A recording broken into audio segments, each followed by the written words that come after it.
நடிகர் விஜய் அவருடைய மனைவி சங்கீதா அவர்களுடைய டிவோர்ஸ் பெட்டிஷன் டைம்லைன் எப்படி தெரியுமா இருந்திருக்கு? ஏப்ரல் 2021ஆம் ஆண்டு பார்த்தீங்கன்னா இந்த மாதிரி அஃபேர் இருக்கிறது கண்டுபிடிக்கப்பட்டிருக்கு.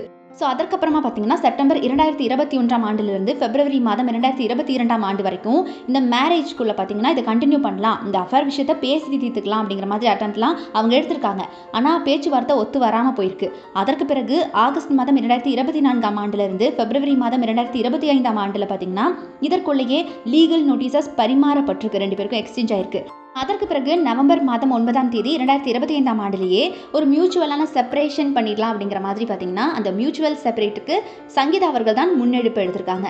அதற்கப்புறமா பிப்ரவரி 24 அதாவது 24ஆம் தேதி பிப்ரவரி மாதம் இந்த மாதத்தில் 2026ஆம் ஆண்டு பார்த்தீங்கன்னா இந்த மாதிரி டிவோர்ஸ் பெட்டிஷன் கடைசியாக செங்கல்பட்டு கோர்ட்டில் சென்னையில் ஃபைல் ஆகிருக்கு.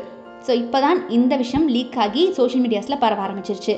ஸோ மக்களே, இதுதான் நடிகர் விஜய் அவருடைய மனைவியான சங்கீதா இடையான டிவோர்ஸ் பெட்டிஷனுக்கான டைம்லைன் ஆஃப் ஈவெண்ட்ஸ்.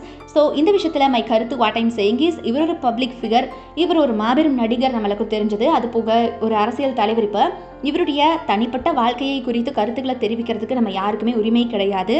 அண்ட் அது போக இப்போ அரசியலில் இருக்கிற பல தலைகளுடைய அந்த தனிப்பட்ட வாழ்க்கையை இழுத்தோன்னா சீரியஸாக மேக் பண்ணலாம், மூவிஸாக எடுக்கலாம். இந்த மாதிரி ஒரு வீடியோ கூட பத்தாது.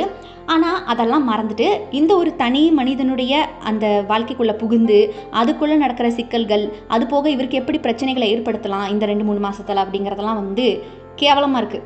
ஸோ பச்சையாக சொன்னால் கேவலமாக இருக்குது. இவர் இந்த மாதிரியான ஒரு இக்கட்டான சூழ்நிலையில் இருக்கும்போது கொண்டாடுற எல்லா தலைகளுக்கு பின்னாடியும் ஈரட்டுக்குள்ளே பல வீடுகள், பல வாழ்க்கைகள் மறைஞ்சிக்கிட்டு இருக்கு. ஸோ அதை திரும்பி பார்த்ததுக்கு அப்புறமா இந்த மனுஷனை தாக்குறது கரெக்டாக இருக்கும்னு நினைக்கிறேன். ஸோ மக்களே, உங்களுடைய சப்போர்ட் இந்த விஷயத்தில் யாருக்கு அப்படிங்கிறத மறக்காம கமெண்ட் பாக்ஸில் கமெண்ட் பண்ணிடுங்க. யாரும் யாரையும் தாக்கிக்காமல் கமெண்ட் பண்ணிக்கோங்க.